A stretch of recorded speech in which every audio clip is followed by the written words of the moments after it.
नमस्कार दोस्तों, आज क्लास में आपका स्वागत है। हमारे जो मॉडल पेपर जो ग्रुप डी से रिलेटेड हम बात कर रहे थे, टोटल ग्रुप डी के हमने 6 पेपर अभी तक डाल दिए।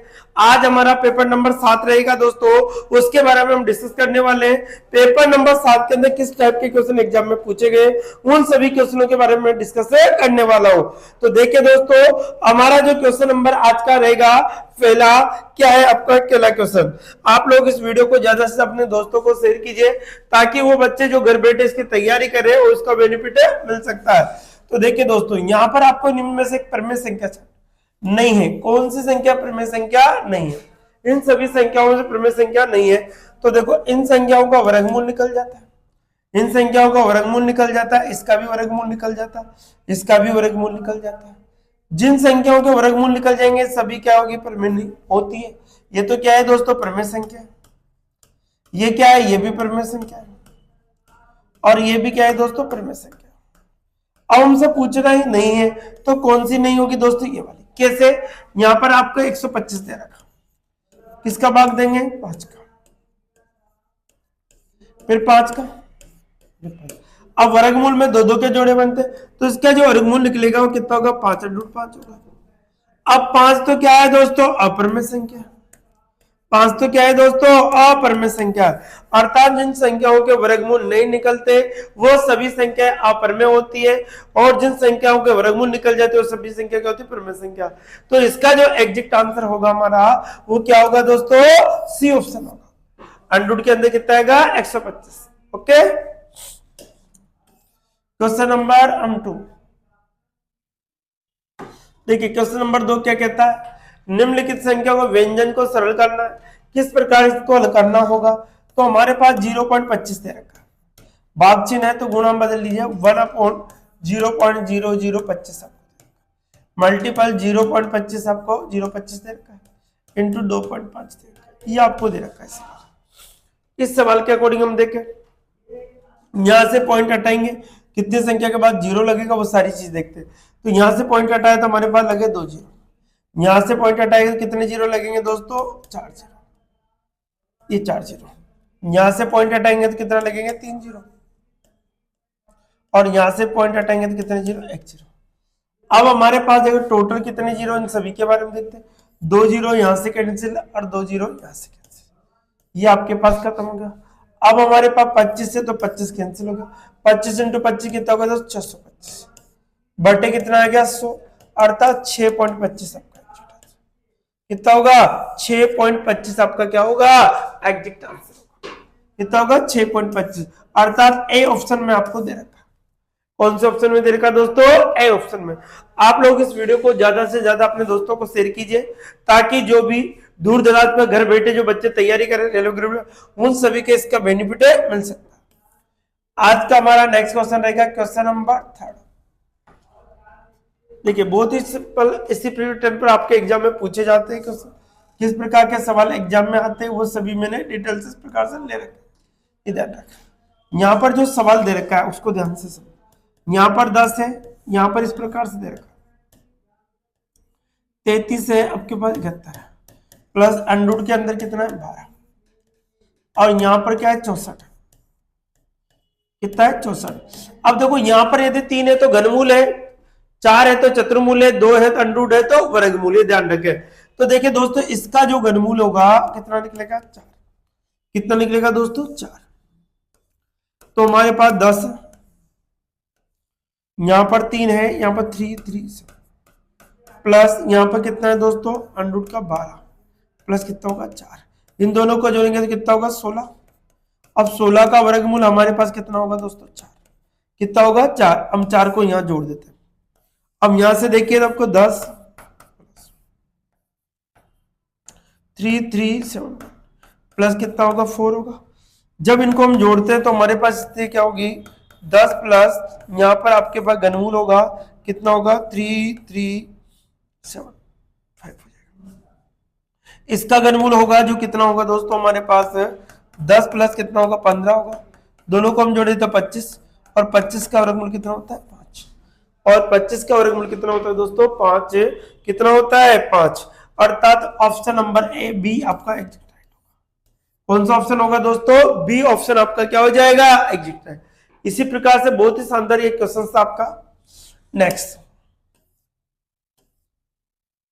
क्वेश्चन नंबर नेक्स्ट देखते हैं। क्वेश्चन नंबर कौन सा रहेगा हमारा? 4। 52 ताश की एक गड्डी में से 2 ताश निकाली जाती है। निकाले गए, ठीक है, निकाले गए उन पत्तों के बारे में हमसे कहा गया है कि निकाले गए ताश में कम से कम एक इक्का होने की प्रायिकता बताइए। कम से कम एक इक्का होना चाहिए। अब एक इक्के होने की प्रायिकता क्या होगी? अभिष्ट प्रायिकता में निकालनी है, तो इसकी प्रायिकता अभिष्ट कम से कम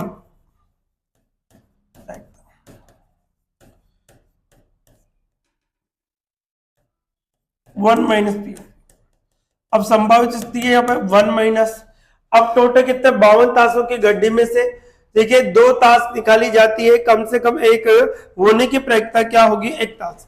तो देखो 52 ताश में से तो क्या होगा? 2 ताशें निकाली जाती है, तो दोनों ताशों में एक कम से कम एक इक्का होने की प्रायिकता, एक इक्का होने की अभी प्रायिकता निकालनी है, तो इसमें से कितना होगा? 48 बटे कितना।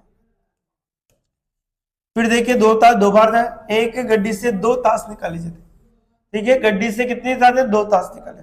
अब दूसरा कितना होगा? तो 47 बटे, दोनों में से कौन?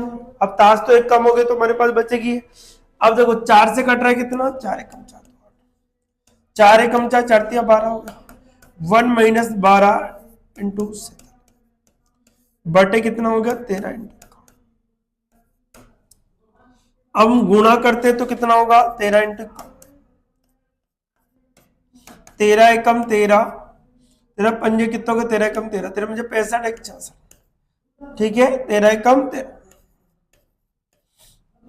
अब हमारे पास आता 363। 1 माइनस, इसको हम गुणा करते तो कितना होगा दोस्तों? 47 इंटू 12, तो कितना होगा? 84,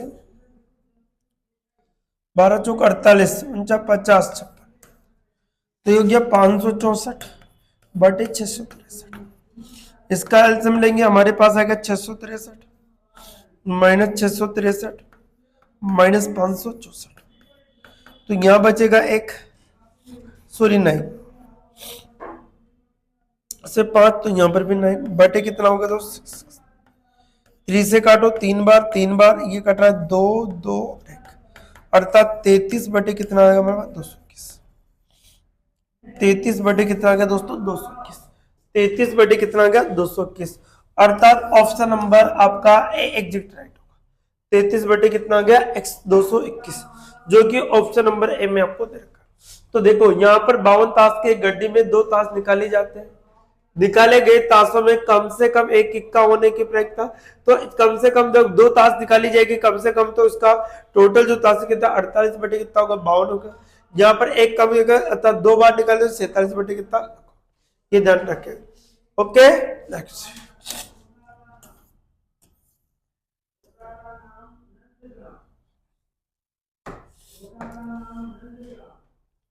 के किस मान के लिए यदि 8 x की घात 8, x की घात कितनी? 8 प्लस के एक्स स्क्वायर क्यूब हो गया माइनस 2x हो गया प्लस 0 बराबर 0, क्योंकि हमारे x प्लस 1 बराबर 0, तो x बराबर कितना होगा? -1। यहां पर हम कर देते हैं -1 रखते थे, प्लस के -1 2 -1 प्लस 1 बराबर 0। यहाँ क्या होगा? 1 प्लस 1। अब देखो यहाँ पर क्या है दोस्तों, ध्यान रखें, यहाँ पर 1 होगा समघात है, यहाँ विषमघात है, माइनस के प्लस क्या कितना होगा? 2 प्लस 1 बराबर 0, ठीक है। यहाँ पर क्या होगा? 1 और 2 2 4, तो 4 माइनस के बराबर 0, तो 4 बराबर क्या हो गया? के। 4 बराबर क्या हो गया बेटा? के। अब 4 बराबर के का मान कितना होगा दोस्तों? 4। के का मान कितना होगा दोस्तों? 4, अर्थात डी ऑप्शन आपका एग्जिट राइट होगा। कौन सा ऑप्शन होगा? D option. Next question number आएगा 6। क्वेश्चन नंबर कौन सा आएगा दोस्तों? 6। देखो ये भी एक सेम क्वेश्चन है गुणनखंड वाला। y प्लस 11 इक्वल टू 0, तो y बराबर आ गया -के 11। वैल्यू पुट किया, क्या था, वाई स्क्वायर है माइनस का 2y प्लस आपके पास के है, के या आर मान लीजिए, जो भी आपको दे रखा के बराबर 0 होगा। यहाँ पर वैल्यू को y का मान जो होगा माइनस होगा 2 प्लस के बराबर, यहाँ पर होगा 121 माइनस का कितना होगा 22 प्लस के बराबर 0 हो गया। इन दोनों को 3 4 प्लस क्या है के बराबर क्या हो गया 0, तो के बराबर हमारे पास आ गया -1/4। के बराबर कितना गया दोस्तों, -1/4। के बराबर माइनस का कितना आएगा 1/4, जो कि आपके पास ऑप्शन नंबर डी में आपको दे रखा है। कौन सा ऑप्शन में दे रखा है दोस्तों, डी ऑप्शन में आपको दिया। ठीक है, आप लोग इस वीडियो को ज्यादा से ज्यादा अपने दोस्तों को से, अगर आपके फिर भी कोई प्रॉब्लम आती है कोई सवाल समझने में, तो आप लोग कमेंट बॉक्स में डाल सकते हो, ताकि आपकी जो प्रॉब्लम रहेगी उसका हम आपके सामने अल्फा और बीटा समीकरण x square minus x plus 1 बराबर 0 के मूल, जिसकी समीकरण के मूल एक्स क्यूब तथा अल्फा क्यूब अब एक्स क्यूब अल्फा क्यूब और बीटा क्यूब होंगे। अब देखो ऐसे आपको समीकरण, सबसे पहले तो हमारे पास x square minus x plus बराबर 0 है, इनके कंपेयर कर दो। देखो ये a x square plus b x plus c बराबर 0 से तुलना करने पर, अब हम तुलना करते हैं तो हमारे पास होगा ए का मान 1 होगा, बी का मान कितना होगा दोस्तों -1 होगा, और सी का मान भी कितना होगा। तो ये ध्यान रखें, तो यहां पर हमारे मूलों का क्या होगा, मूलों का क्या होगा माइनस का बी अपॉन ए। देखो मूलों का जो योग होगा,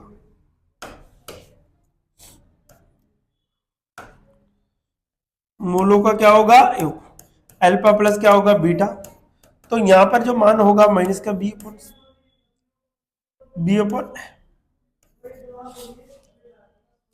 अब माइनस से बी का मान 1 है, ये माइनस प्लस से प्लस, ए का मान भी कितना 1, ए का मान भी कितना है, तो 1/1 होगा आपका ए का मान।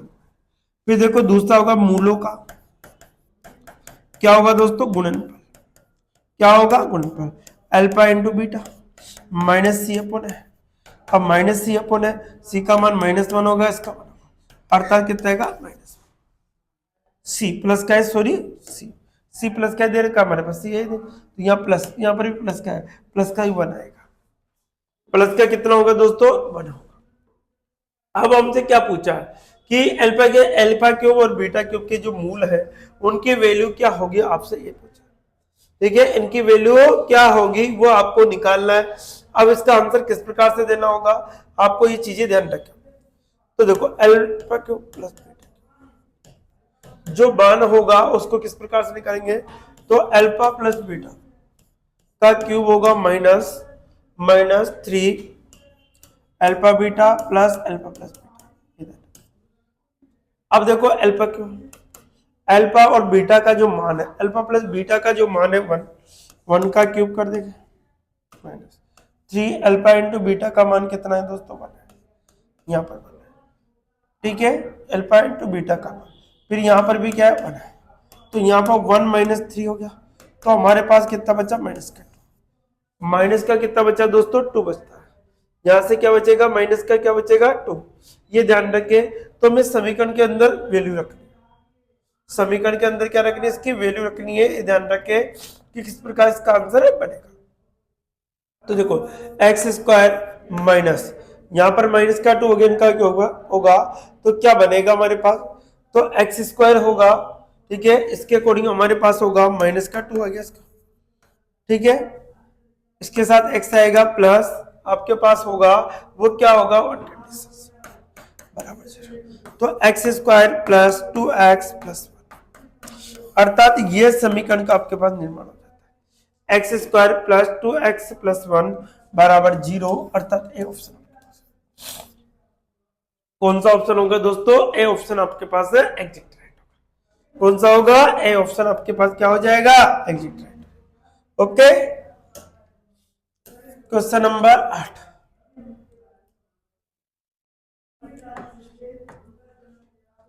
दो अंकों की वह संख्या ज्ञात कीजिए जिसके अंकों का योग 8 और उनके उसमें 36 जोड़ने पर प्राप्त संख्या मूल संख्या के अंकों को उलटने पर प्राप्त संख्या के बराबर हो जाती है।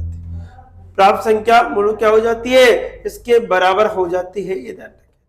अब वो संख्या में बतानी कि ऐसी कौन सी संख्या होगी, ऐसी कौन सी संख्या होगी, ये ध्यान रखें। अभी संख्या देखो, दो अंकों की वो संख्या याद की जिससे अंकों का योग 8 हो, तो यहां पर भी योग 8 हो रहा है, यहां पर भी योग 8 हो रहा है, यहां पर भी योग 8 हो रहा है, यहां पर भी सब जगह योग तो 8 हो रहा है, ये ध्यान रखें। उनमें से 36 जोड़ने पर प्राप्त संख्या मूल संख्या के अंकों का उल्टा हो जाती है। अब इसमें 36 जोड़ते हैं, जैसे मैं उल्टा 26 में 36 जोड़ रहा हूं, 6 दुआ 12 हो गया, हासिल क्या कितना होगा 1, 3 और 3 6, 62 हो गया। तो 26 तो सीधी थी, इसका उल्टा क्या हो 62 हो गया। तो यही तो ऑप्शन बैठ किया दोस्तों, कुछ करना ही नहीं था आपका। आंसर क्या आएगा दोस्तों 26। आंसर कितना आएगा 26। 26 का कितना बैठ रहा है 62, तो आंसर क्या आएगा 26, जो कि डी ऑप्शन में आपको दे रखा। कौन सा ऑप्शन में दे रखा है दोस्तों, डी ऑप्शन। क्वेश्चन नंबर 9, एक कॉलेज में 500 छात्रों में से 350 क्रिकेट खेलते हैं, 125 से छात्र कबड्डी खेलते हैं, 75 न तो क्रिकेट खेलते हैं और न ही कबड्डी। कबड्डी और क्रिकेट दोनों खेलने वाले विद्यार्थियों की संख्या का परसेंट क्या होगा। एक कॉलेज के अंदर 125 कबड्डी खेलते हैं और ये देखिए साहब 500 छात्रों में से 350 तो क्रिकेट खेलते हैं साहब। अब देखो यहां पर ध्यान दीजिए, आपको मैं बना देता हूं उस प्रकार से। एक तो होता है आपका क्रिकेट, ये कितने 350। अब देखिए जो कबड्डी खेलने वाले वो कितने 125 और 75 न तो क्रिकेट खेलते हैं और न ही क्या खेलते हैं कबड्डी खेलते हैं। तो यहाँ पर ये पूछा कबड्डी क्रिकेट दोनों खेलने वाले, तो मैं दोनों का ये तो क्या करते हैं जो आपके पास 75 न तो कबड्डी न तो कबड्डी व न क्रिकेट, न तो कबड्डी और न ही क्या है क्रिकेट, ये ध्यान।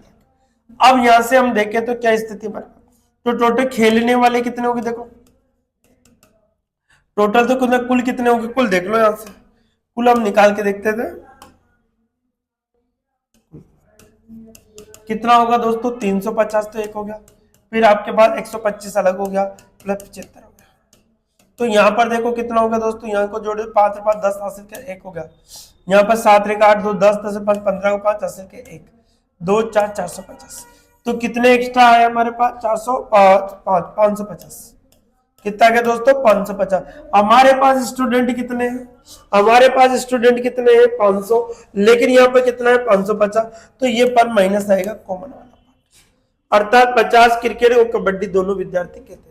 क्रिकेट भी खेलते हैं और क्या खेलते हैं दोस्तों कबड्डी, ये दोनों चीजें वो बच्चे खेलते हैं, क्रिकेट भी खेलते हैं और क्या खेलते हैं दोस्तों कबड्डी भी खेलते हैं, ये चीज हमारे पास है। अब हम आगे देखें तो क्वेश्चन क्या रहेगा हमारा, उसके अकॉर्डिंग हम देखते हैं, ठीक है, उसके अकॉर्डिंग हम सवाल को देखते हैं क्या कंडीशन आपके पास है रहेगी इसके अकॉर्डिंग।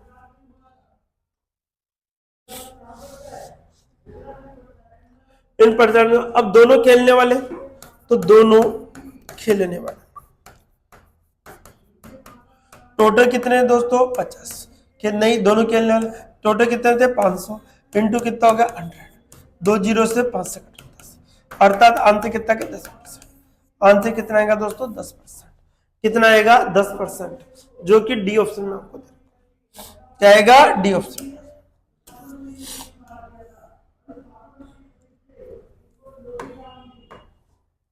एक परीक्षा में 45% छात्र उत्तीर्ण नहीं हुए और कितना 79,750 उत्तीर्ण हुए। परीक्षा में कुल भाग लेने वाले छात्रों की संख्या कुल निकालना है।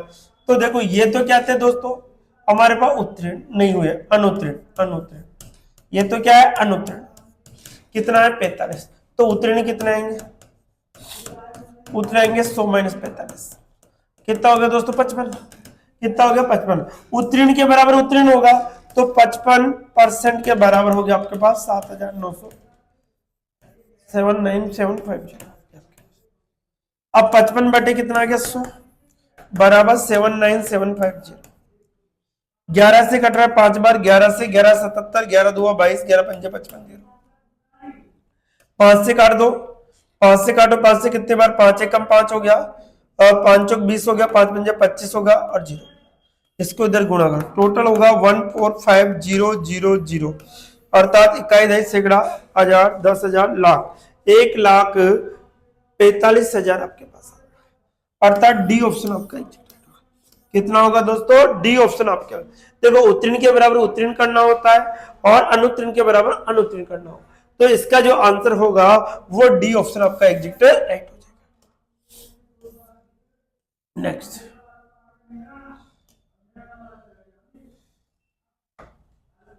एक आदमी ने एक पंखा खरीदा जिसका अंकित मूल्य 200 रुपए था। यदि उसे 20% और 32 क्रमागत छूट दे दो, पंखे का भुगतान कितना करना होगा? तो पंखे का भुगतान कितना करना होगा ये ध्यान रखें। अब देखिए साहब, उसका 200 रुपए में खरीदा है, तो भुगतान आपको खरीदने का तो 30% का दिया, तो कितना बचा? 30% और 20 रुपए की क्रमागत छूट मिली, तो पंखे का कितना भुगतान किया? पंखे का कितना भुगतान किया? अब 20% की छूट दे दी तो कितना बचा? 80 बटे 100, 2 जीरो से 2 जीरो, 2 जीरो से कितना होगा? 7 8 56 इंटू 2, 12 1 5 2 10 11, अर्थात 112। कितना आएगा दोस्तों? 112। तो कितना भुगतान किया? 112। डी ऑप्शन आपका एग्जैक्ट राइट होगा। कौन सा होगा? डी। नेक्स्ट देखते हैं क्वेश्चन नंबर कौन सा आएगा हमारा? 12। एक वस्तु को दो व्यक्तियों द्वारा क्रमागत तौर पर बेचे जाने पर प्राप्त कुल लाभ कुल मूल्य का 38% के बराबर होता है। यदि पहले व्यक्ति को बेचने वाले पर 15% का लाभ प्राप्त होता है, तो दूसरे व्यक्ति को होने वाला प्रतिशत लाभ याद कीजिए। दूसरे व्यक्ति को होने वाला परसेंट लाभ आपको निकालना है। ये चीजें में अब हम सबसे पहले तो क्रय मूल्य हम देखते हैं। अब क्रय मूल्य तो हमारे पास मान लिया कितना है दोस्तों? आपके पास परसेंट है, तो विक्रय मूल्य कितना होगा दोस्तों? पहले का 138 रुपए के बराबर होगा, ये भी रुपए के बराबर, ये भी रुपए के बराबर। लाभ कितना होता है? 38% के बराबर होता है। अब पहले व्यक्ति को बेचने पर 15% का लाभ होता है। फर्स्ट व्यक्ति को बेचने पर कितना होता है? फर्स्ट व्यक्ति को बेचने पर 15% का क्या होता है? लाभ। तो कितना हो जाएगा दोस्तों? 115 रुपए में बेचा। कितने में बेचा होगा? 115 रुपए में। तो दूसरे व्यक्ति को कितने रुपए में बेचा जाए? अब देखो विक्रय मूल्य तो हमारे पास आ गया दूसरे। अब इसके अकॉर्डिंग हम देखें तो कितने में, तो ये तो आ गया विक्रय मूल्य का मूल्य। अब देखो विक्रय मूल्य कितना आ गया हमारे पास? 100 कितना आ गया? सॉरी, क्रय मूल्य आएगा ना पहले तो इसका तो दूसरे पक्ष के लिए तो क्या हो गया? क्रय मूल्य हो गया। तो क्रय मूल्य तो इसका बन गया 115 रुपए, और विक्रय मूल्य कितना था दोस्तों? 138। इसमें से इसको घटाएंगे तो 15 2 30 17, कितना हो गया? 17 बचा हमारे पास। कितने का प्रॉफिट हो गया? 17 का। तो होने वाले प्रतिशत लाभ का मान बताइए, कितने का हो गया दोस्तों? लाभ हमें बताना है, तो कितने का हो जाएगा हमारे पास? 38। कितना? 38 है, सॉरी, तो कितना आएगा? 23 आएगा। सॉरी 38 है, 38 23। तो लाभ परसेंट हमें निकालना है किस पर? 23 पर। लाभ परसेंट हमें निकालना 23 पर। किस पे? क्रय मूल्य कितना है दोस्तों? 115 इंटू कितना होगा आपके पास? तीनों पंजे 15, 5 बार कट गया, 5 से कट रहा है, 5 2 10 20%। कितना हो गया? 20%। कितना हो गया? 20%। अर्थात बी ऑप्शन आपका एग्जैक्ट राइट होगा। बी ऑप्शन आपका क्या होगा? एग्जैक्ट राइट होगा। ओके, कौन सा ऑप्शन होगा? बी।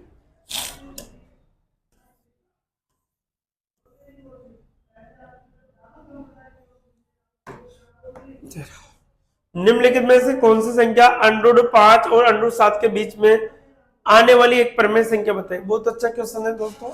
देखो √5 और √ कितना है? 7।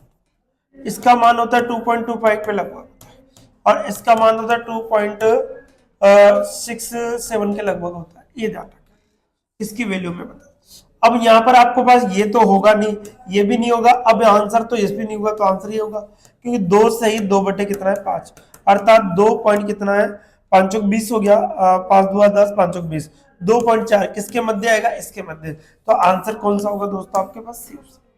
आंसर कौन सा होगा दोस्तों, सी ऑप्शन होगा, ये ध्यान रखें। बहुत ही अच्छा क्वेश्चन था, ऐसे क्वेश्चन पूछ लिए जाते हैं, कंफ्यूजन ना हो। एक आदमी 3 अलग अलग योजना में साधारण ब्याज 10%, 12%, 15%, 6 वर्ष, 10 वर्ष और 12 वर्ष के लिए धनराशि निवेश करता है। प्रत्येक योजना की परिपक्वता पर उसे समान ब्याज प्राप्त होता है। ब्याज समान प्राप्त होता है, धनराशि को कभी भुगतान क्या होगा। देखो साहब, भुगतान हमें निकालना है तो किस प्रकार से निकालना, इधर। तो यहां पर हमारे पास सिंपल इंटरेस्ट बराबर पी का क्या होता है दोस्तों, 8%। अब ब्याज समान है तो ये वाली चीजें दे रखी है, तो हम इस प्रकार से पी बराबर जो होगा वो कितना होगा दोस्तों, इन धनराशियों का अनुपात का एसआई बटे कितना होगा दोस्तों आपके पास, पी और 8। पी का क्या होगा, 8%। इधर देखिए पी का क्या होगा दोस्तों, 8 इनका देखा। तो ये तो हमारे पास 1 इसका दर कितनी देर के दोस्तों, पहले वाली 10 इंटू समय 6 अनुपात इसका 1 अब देखो इसकी दर कितनी है आपके पास 12 और समय कितना है 10। इसका देखिए 1/15 इंटू 10, ये आपको 12, 15 इंटू 12 इधर इधर। अब यहां से हम देखें 1/16 हो गया, 120 हो गया, और यहाँ पर हो गया आपके पास 15 दूना 30, 15 0 से 0 6 से काट दो, 6 एकम 6, 6 दूना 12, 6 तिया 18 क्या गया। तो हमारे पास जो एलसीएम लेंगे कितना आएगा दोस्तों, 6। तो अनुपात होगा 6 का भाग 1 में देगा 6, 2 का भाग देंगे तो 3 और 3 का भाग देंगे तो 2। तो 6:3:2 का 6:3 कितना होगा 2, अर्थात बी ऑप्शन आपका एक चीज राइट होगा। क्या होगा, बी ऑप्शन। क्वेश्चन नंबर कौन सा देखते हैं, 15। एक धनराशि पर 5% वार्षिक दर से 3 वर्ष में चक्रवृद्धि ब्याज 6,305 रुपए है, तो उसी धनराशि समान ब्याज की दर से समान अवधि का साधारण ब्याज क्या होगा। ठीक है, साधारण ब्याज क्या होगा ये हमें निकालना है। कौन सा ब्याज निकालना है दोस्तों, साधारण ब्याज हमें निकालना होगा कि वो साधारण ब्याज का क्या होगा, ये चीजें में। ठीक है, तो साधारण ब्याज हमें ज्ञात करना था, तो साधन 2 समान अवधि का उसी धनराशि पर समान ब्याज की दर से समान अवधि का साधारण ब्याज रुपए में ज्ञात करो। साधारण इंटरेस्ट के अकॉर्डिंग हमें निकालना था कि क्या स्थिति हमारे पास रहेगी। तो सबसे पहले मूलधन के अकॉर्डिंग हम निकालें, जो भी मूलधन हमारे पास बनेगा उसके अकॉर्डिंग हमारे पास है क्या स्थिति हमारे पास। एक धनराशि है जो 5% वार्षिक दर 3 वर्ष का साधारण ब्याज इतना इतना चक्रवृद्धि ब्याज दे रखा है। तो देखो यहां पर देखो तो पी बराबर ए बराबर जो होगा, ए बराबर जो होगा वो क्या स्थिति हमारे पास होगी वो ध्यान रखिए आप लोग। तो हमारे पास ए बराबर हमारे पास पी कोष्टक 1 प्लस आर बटे कितना टी है, आपका फॉर्मूला होता है। क्या होता है, फॉर्मूला होता है इसका। ठीक है, अब हमारे पास जो स्थिति है उसके क्या होगी दोस्तों, ये तो टोटल जो स्थिति आपके पास दी जाएगी इस प्रकार से। हमें मूलधन निकालना है तो कितना हमारे पास 6 जाते हैं, 5 रुपए दे रखा है, मूलधन में निकालना है। दर कितनी दे रखी है दोस्तों हमारे पास 5%, तो कितना होगा 105/100, 105/100 इंटू 105/100 माइनस, यहाँ होगा 21, यहाँ होगा 20, यहाँ होगा 21 और यहाँ होगा 20, यहाँ होगा 21 और यहाँ होगा 20। 6,305 हमारे पास आ गया इंटू कितना हो गया, हम पर देखो तो 21 से 25 हमारे पास होता है तो 9,621 के लगभग। तो कितनी स्थिति हमारे पास बनेगी उसके अकॉर्डिंग 9,261 कितना होगा दोस्तों 9,261। ये हो गया आपका 8,000। अब यहां से हम देखें 6,305 बराबर पी इंटू यहाँ 8,000 हो गया आपके पास, तो 9,261 माइनस 8,000 ये हमारे पास आ जाता है। यहां से स्थिति हमारे पास क्या स्थिति बनेगी दोस्तों, यहां देख लेते हैं हम लोग, इधर लिख देता हूं मैं। यहां पर देखिए आपके पास स्थिति क्या है, 6,305 बराबर पी इंटू कितना बचेगा हमारे पास आपके पास 1 0, फिर आपके पास 1 बचेगा, सॉरी 1 है, 6 है, 2।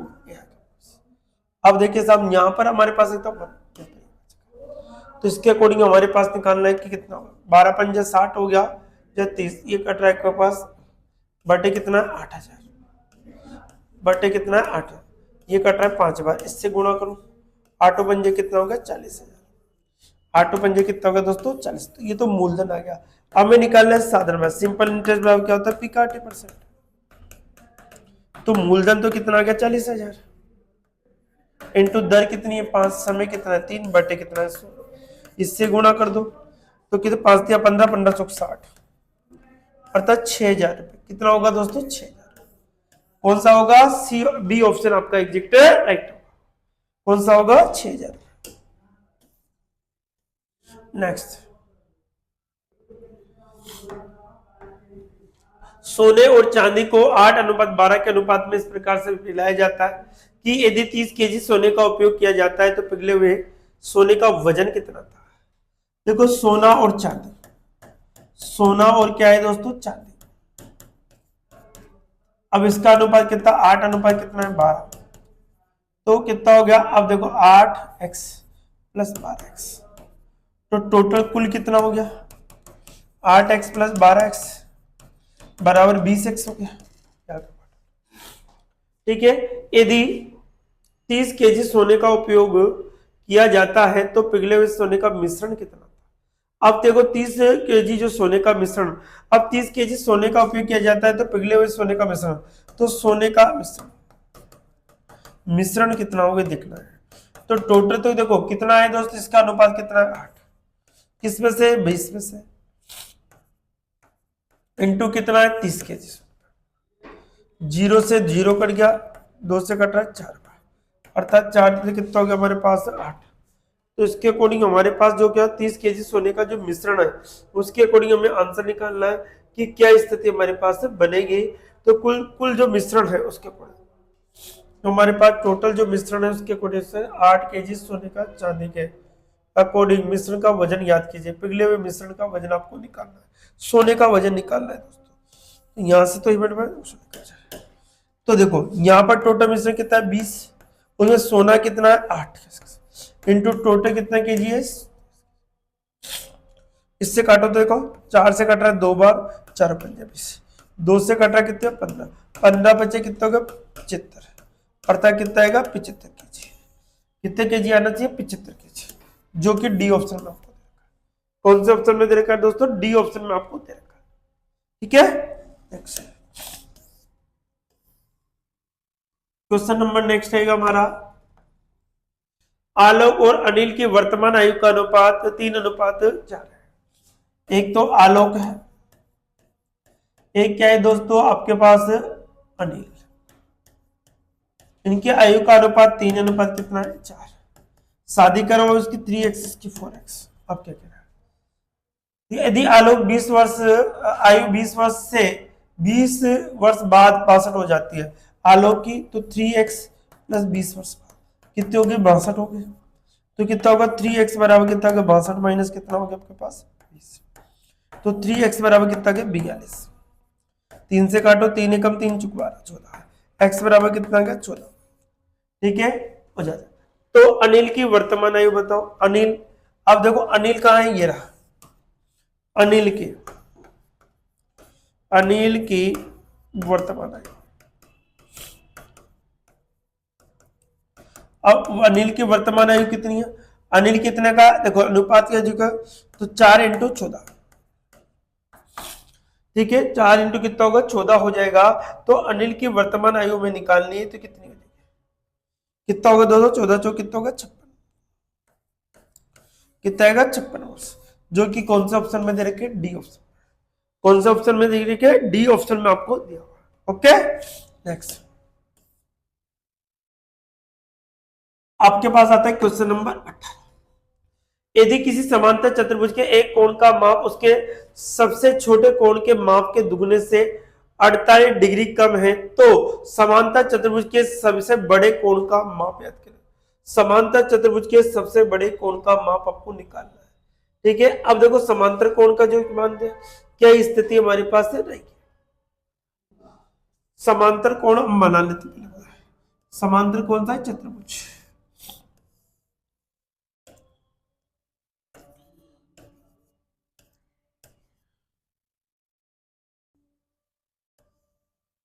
इस समांतर वो कह रहा है कि सना एक कोण का माप उसके सबसे छोटे कोण के माप से दुगने से 48 कम है।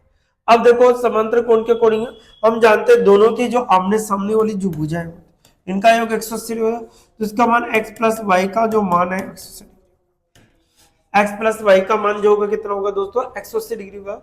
अब वो कह रहा है कि इसमें जो उसके दुगने से 48 कम है, 2x से कितना है 48 कम है, 2x क्या है दोस्तों 48 कम है, तो वह तो उसका समांतर चौका सबसे बड़ा कोण क्या होगा, तो 180 से क्या होगा x, इसको इधर भेजो तो 3x होगा माइनस का 48 बराबर कितना 180, तो 3x बराबर कितना हो गया 180 प्लस 48,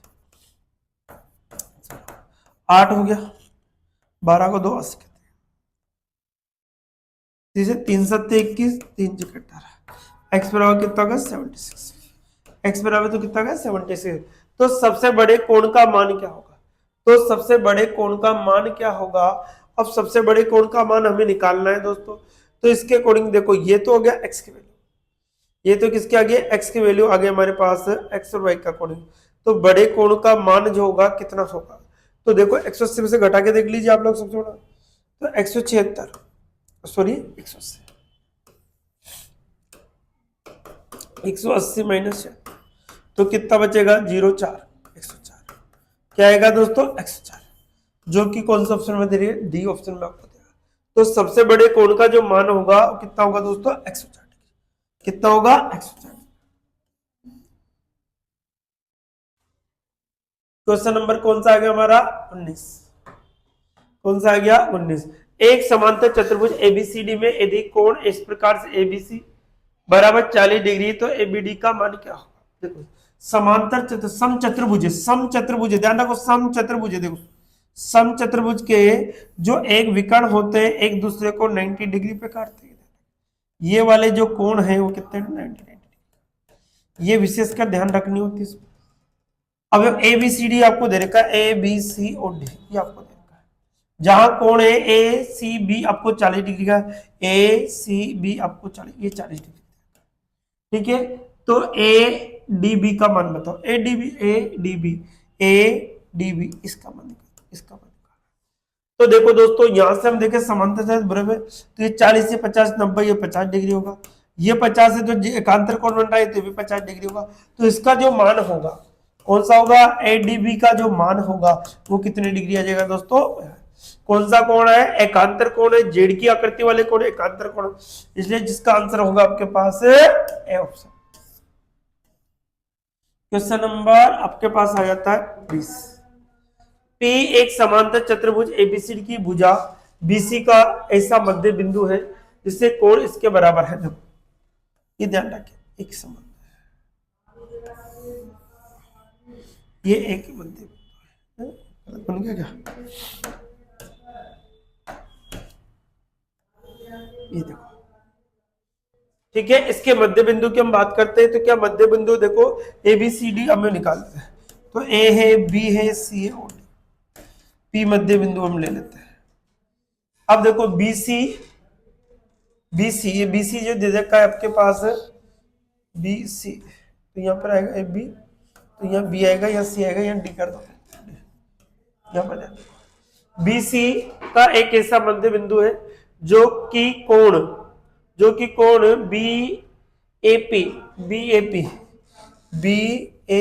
इसका वह कोण DAP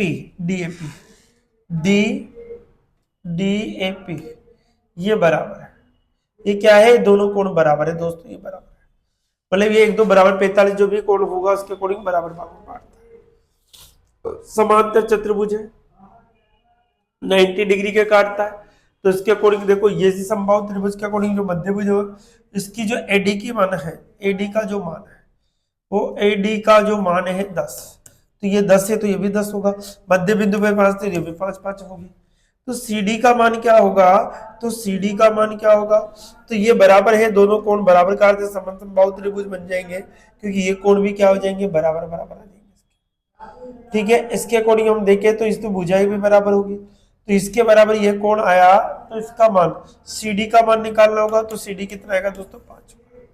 सी डी का मान कितना आ जाएगा, 5। कितना आ जाएगा, 5 cm, ये जाएगा 5 सेंटीमीटर आएगा, जो कि ए ऑप्शन में दे रखा है। कौन से में आएगा, ए ऑप्शन।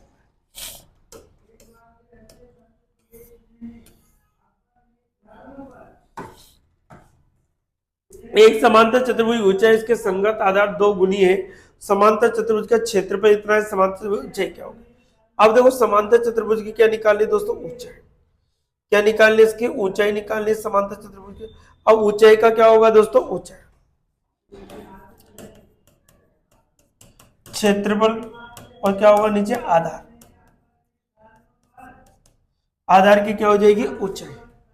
आधार जो भी होगा, अब देखो इसकी क्षेत्रफल क्या है, समांतर भुजा की गुनी है, ये ऊंचाई 2 गुनी है, तो क्षेत्रफल 288 दे रखा है, ये ऊंचाई आपके पास दे रखा है। इसको इधर ले लीजिए ऊंचाई को, तो 2h² हो गया, बराबर हमारे पास 288 हो गया, इससे काटा कितना 1445, तो h बराबर आ गया √x। इसका कितना हो गया दोस्तों, 12। कितना हो गया, 12। तो समांतर चतुर्भुज की ऊंचाई क्या निकालनी है दोस्तों, ऊंचाई। ऊंचाई तो 2h है, तो 2 × 12 अर्थात 12 दूना कितना होगा, 24। 12 दूना कितना होगा दोस्तों, 24। तो इस प्रकार से हमने क्वेश्चनों के बारे में डिस्कस किया दोस्तों। ये टोटल मैंने आज 21 क्वेश्चन आपको लिए हैं, ताकि एग्जाम में आप लोगों को बहुत ही रामबाण साबित होने वाले। इस बार मैंने आपके जो क्वेश्चन लेने थे, मुझे त्रिकोणमिति के साइन थीटा कोस थीटा से रिलेटेड क्वेश्चन नहीं ले रखे इसमें, तो नेक्स्ट वीडियो में मैं और भी अच्छा इससे ज्यादा क्वेश्चन लेकर आपके सामने आने वाला हूं। तो आज के लिए इतना ही, नेक्स्ट वीडियो में फिर मिलेंगे एक नए मॉडल पेपर के साथ दोस्तों। आप इस वीडियो को ज्यादा से ज्यादा अपने दोस्तों को शेयर कीजिए, और हमारे सभी विशेष विशेषज्ञों द्वारा नए नए प्रकार के जो कोर्स लॉन्च किए जा रहे हैं, उन सभी कोर्सों को आप घर बैठे फ्री में पढ़ सकते हो। हम सारी चीजें फ्री में चला रहे हैं दोस्तों, तो आप लोगों को घर बैठे इसका बेनिफिट उठा सकते हो। तो ओके दोस्तों, बाय बाय, टेक केयर।